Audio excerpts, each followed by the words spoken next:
Hello student, आज हम class 10th chapter वास्तविक संख्याओं में एक्सरसाइज 1.3 स्टार्ट करने वाले हैं। ठीक है, एक्सरसाइज 1.3 स्टार्ट करने से पहले हम कुछ थ्योरी पोर्शन देखते हैं। वो थ्योरी पोर्शन आपका क्या है? सबसे पहले हमने ये एक्सरसाइज 1.1 में भी बात करी थी कि आपकी जो परिमेय संख्या है, कौन सी संख्या है? परिमेय संख्या तथा अपरिमेय संख्या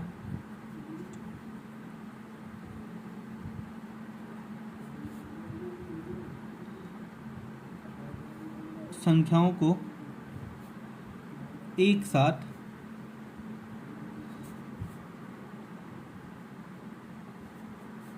वास्तविक संख्या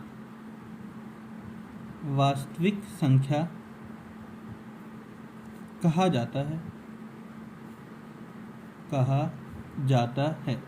मतलब वास्तविक संख्या क्या होती है? परिमेय तथा अपरिमित संख्याओं दोनों को एक साथ मिला दें, सारी संख्याओं को, परिमेय और अपरिमेय को, तो हम कहते हैं वास्तविक संख्या। दूसरी बात आती है, अब ये परिमेय संख्या क्या है? ये आपको 1.4 में भी यूजफुल है। ठीक है, मतलब 1.4 में भी आपके काम आएगा और 1.3 में तो काम आएगा ही आएगा। दूसरी चीज है अपरिमेय संख्या।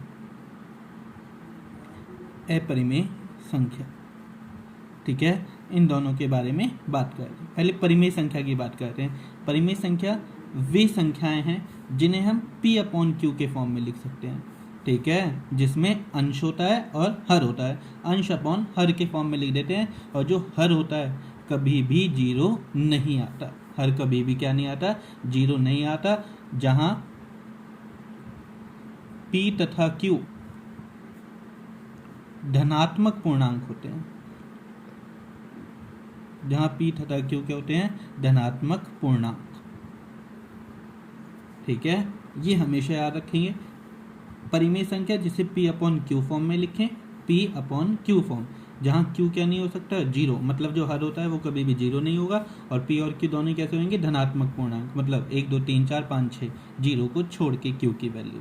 ठीक है, दूसरा, अगर मैं दशमलव प्रसार की बात करूं, मतलब हम इसे पॉइंट में निकालना चाहते हैं। किस में निकालना चाहते हैं? पॉइंट में। तो जो दशमलव प्रसार होता है वो शांत हो सकता है। कैसा होगा? शांत। शांत का मतलब होता है बेटा, जब हम पॉइंट में निकालते हैं तो पॉइंट के 2 4 5 डिजिट के बाद पॉइंट आना या अगली संख्या आना बंद हो जाए। या फिर अशांत आवृत्ति होगा। अशांत मतलब पॉइंट के बाद संख्या खत्म तो नहीं हो रही है, पर आवृत्ति होगी। आवृत्ति मतलब एक ही संख्या बार बार क्या होगी? रिपीट होती है। ठीक है, और अपरिमेय संख्या की बात करूं तो अपरिमेय संख्या क्या होती है? जिसे हम नंबर 1 √p वर्गमूल p के फॉर्म में लिख सकें। किसके फॉर्म में लिखें? वर्गमूल p, जहां p अभाज्य संख्या होती है। कैसी संख्या होती है? अभाज्य। ज्यादातर तो क्या होगा आपका? अभाज्य संख्या होती है। ठीक है, अभाज्य संख्या जिसके दो या दो ही गुणनखंड होते हैं। कितने गुणनखंड होते हैं? जिसके दो गुणनखंड होते हैं, उसे कहते हैं अभाज्य संख्या। ठीक है, जैसे 2 3 5 7। 1.2 में पहली जो वीडियो बनाई है 1.2 की, उसमें मैंने आपको अभाज्य संख्या बताई है कौन कौन सी होती हैं। ठीक है, सेकंड चीज जो आप लोगों को ध्यान रखनी है वो ये है कि अगर हम दशमलव प्रसार की बात करें, इसके कैसी बात करें? दशमलव प्रसार, तो ये इसका दशमलव प्रसार अशांत होता है। कैसा होता है? अशांत। तथा पुनः आवर्ती नहीं होती। मतलब जो संख्या है वो बार बार रिपीट नहीं होगी। ठीक है, नहीं होती। हम उदाहरण के लिए देखते हैं। उदाहरण के लिए अगर हम उदाहरण की बात करें, 9th क्लास में ये चीज़ आपने और भी अच्छे से पढ़ी है। एक बार और बता रहा हूँ मैं, जिससे कि आपको ये एक्सरसाइज आने वाली अच्छे से क्लियर हो जाए। अगर हम उदाहरण के लिए बात करें, जैसे हमने एक नंबर लिया 3.456। अब ये देखो, पॉइंट के बाद 3 डिजिट तक है, इसके बाद तो पॉइंट नहीं आ रहा ना। मतलब ये कैसा है? दशमलव प्रसार शांत है आपका। कैसा प्रसार है? शांत। तो ये कैसी संख्या है? परिमेय संख्या। कैसी संख्या है? परिमेय। अगर यही होता 3.45 455 4555, dot dot dot dot dot आ रहे हैं, मतलब दशमलव प्रसार कैसा है, अशांत। क्या आवृत्ति हो रही है 4, पहले 1 5 था, फिर 2 5 3, बार बार आवृत्ति नहीं हो रही, 5 बढ़ते जा रहे हैं, तो ये कैसी संख्या है, अपरिमेय। मुझे विश्वास है अब आपको ये परिमेय अपरिमेय संख्या समझ में आ गई होंगी। अब नेक्स्ट चीज देखते हैं। एक और चीज होती है जो हमें 1.3 में बहुत ज़्यादा इंपॉर्टेंट है, सहअभाज्य संख्या। सहअभाज्य संख्या, सहअभाज्य संख्या दो संख्या होती हैं। कितनी संख्या होती हैं, दो संख्या जिनका HCF 1 होता है। HCF क्या होता है, 1 हो, सहअभाज्य कहलाती हैं। कैसी संख्या कहलाती हैं, सहअभाज्य कहलाती है। सहअभाज्य को इंग्लिश में कोप्राइम बोलते हैं। क्या बोलते हैं, कोप्राइम। ठीक है, दो संख्या जिनका HCF कितना आ जाए, 1, HCF 1। जैसे अगर हम उदाहरण की बात करें तो उदाहरण के लिए क्या बात है, हमारे पास एक नंबर लिया हमने, जैसे हमने ले लिया आपका कोई भी नंबर ले लेते हैं, जैसे 4 और 5। 4 और 5 में कॉमन गुणनखंड क्या है, 1। तो ये 4 और 5 कैसी संख्या है, सहअभाज्य। ठीक है, कैसी संख्या है, सहअभाज्य। ठीक है, अब हम एक्सरसाइज 1.3 का क्वेश्चन नंबर 1 करने वाले हैं। क्वेश्चन फर्स्ट क्या कहता है कि सिद्ध कीजिए कि √5 या वर्गमूल 5 एक अपरिमेय संख्या है। कैसी संख्या है, अपरिमेय संख्या। ठीक है, सिद्ध कीजिए कि √5 एक अपरिमेय संख्या है। अभी मैंने आपको बताया था जो √p का, और p क्या बताया था, अभाज्य संख्या, और यहाँ देखो p क्या है, अभाज्य 5 है। ठीक है, तो ये कैसी संख्या है, अपरिमेय। ये तो मैंने उसकी डेफिनेशन बताई थी आपको, अपरिमेय संख्या की डेफिनेशन अभी जो पढ़ी है कि √p होगा जहाँ p अभाज्य है। अब ये तो हमें पता लग गया ये क्या है, अभाज्य संख्या है। लेकिन अब इस एक्सरसाइज में हमें इसे क्या प्रूव करना है, प्रमाण भी देना है कि हम कैसे सिद्ध करते हैं कि ये क्या है, अपरिमेय संख्या है। ठीक है, तो अब हम इसे प्रमाण देते हैं या सिद्ध करते हैं। ठीक है, तो आंसर, जब भी ऐसा क्वेश्चन आता है कि प्रूव करो कि √5 एक अपरिमेय संख्या है, तो हम इसको अजम्पशन मेथड, मतलब अपना अनुमान लगाते हैं, या जो भी ये दे रखा है ना अपरिमेय संख्या, तो हम सबसे पहले मानेंगे कि ये कैसी संख्या है, अपरिमेय। फिर अपनी जो बात हमने मानी है या जो हमने अनुमान लगाया है उस अनुमान को ही क्या प्रूव करते हैं, गलत, कि भाई हमने अनुमान लगाया था ये परिमेय है पर ये परिमेय नहीं है। इसलिए जब परिमेय नहीं होती तो कौन सी संख्या होती है, अपरिमेय होती है। ठीक है, तो हम मानते हैं, माना √5 एक परिमेय संख्या है। कैसी संख्या मान ली, परिमेय संख्या है। ठीक है, और जब परिमेय संख्या होती है तो परिमेय संख्या को कैसे लिखते हैं, अभी अभी बताया था किस फॉर्म में लिखते हैं, √5 परिमेय है तो इसे क्या लिख सकते हैं, p/q, और q क्या नहीं होता, 0 नहीं होता।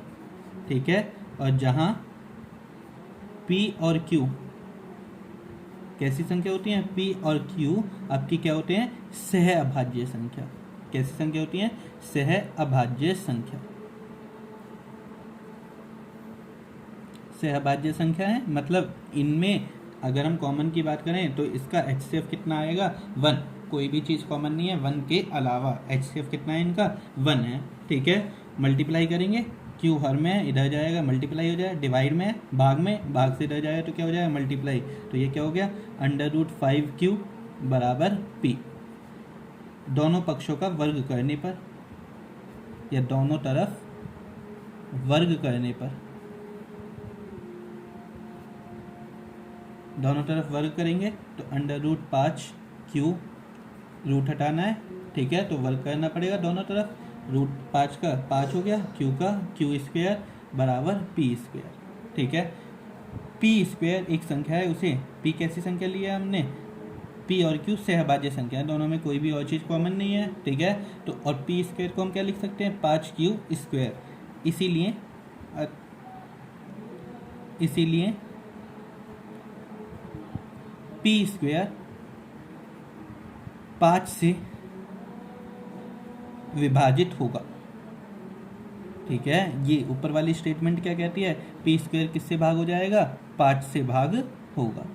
ठीक है, क्योंकि हमें पता है जब किसी एक संख्या को दो संख्याओं के गुणा में लिख रहे हैं तो वो किसी एक से भाग हुआ, पी और क्यू तो सहभाज्य हैं, इसलिए वो किससे भाग होगा, खाली 5 से भाग होगा। ठीक है, आप लोगों को याद रखने के लिए जो सिंगल वाली चीज़ है वो गणित के अक्षर से भाग होगी। यहाँ पे सिंगल कौन है, पी स्क्वायर, यहाँ पे ये दो चीज़ है तो वो किससे भाग होएगा, 5। जब पी स्क्वायर 5 से भाग हुआ तो पी भी, अगर हम बिना स्क्वायर की बात करें, वो भी किससे भाग होएगा, पी भी 5 से भाग होगा, क्योंकि ये तो कैसा था, सहभाज्य, और कोई कॉमन ही नहीं था, तो मतलब दोनों भी किससे भाग हो रहे होंगे, 5 से भाग होंगे। अतः और जब कोई भी चीज़ किसी एक नंबर से भाग होती है तो हम उसी संख्या को, अब ये जो p संख्या है उसे उसके मल्टीपल के फॉर्म में या उसके गुणनखंड के फॉर्म में लिख सकते हैं। तो हमने मान लेते हैं अतः p बराबर 5k, माना p क्या है, 5k, कोई भी एक नंबर के लिए जहाँ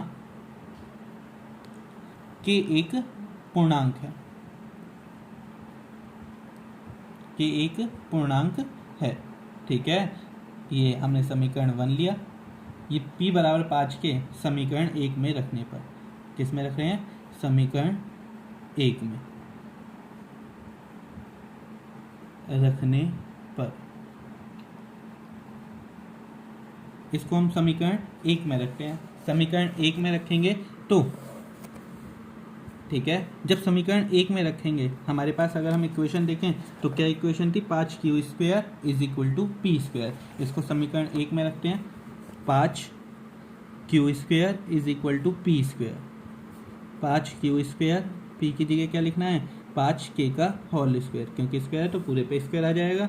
5q स्क्वायर, 5 का स्क्वायर 25k स्क्वायर, 5 एकम 5 पचम 25, क्यू स्क्वायर बराबर 5k स्क्वायर। वही वाली संख्या आ गई ना, यहाँ अकेला सिंगल और यहाँ पर ये क्या हो गए, ये दो चीज हो गई, इसीलिए क्यू स्क्वायर भी, क्यू स्क्वायर 5 से विभाजित होगा, विभाजित होगा। तो क्यू भी 5 से विभाजित होगा, स्क्वायर है तो सिंगल भी किससे भाग होगा, 5 से विभाजित होगा।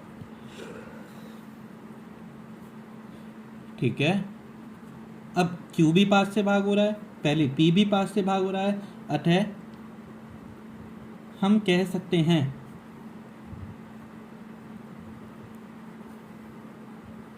P और Q का 5 P और Q का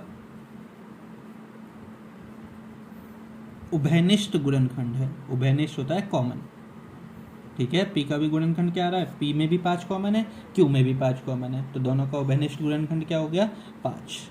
ठीक है, उभयनिष्ठ गुणनखंड है,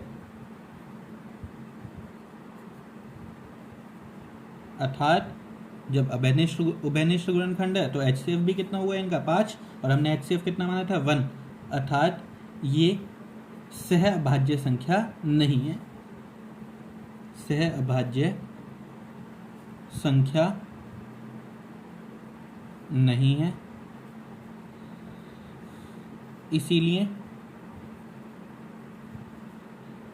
हमारा अनुमान, हमने अनुमान क्या माना था कि ये क्या है आपका, कैसा नंबर है, परिमेय संख्या, तो वो भी क्या हो गया, हमारा अनुमान भी गलत है। अतः √5 एक अपरिमेय संख्या है। √5 कैसी संख्या हो गई, एक अपरिमेय संख्या है।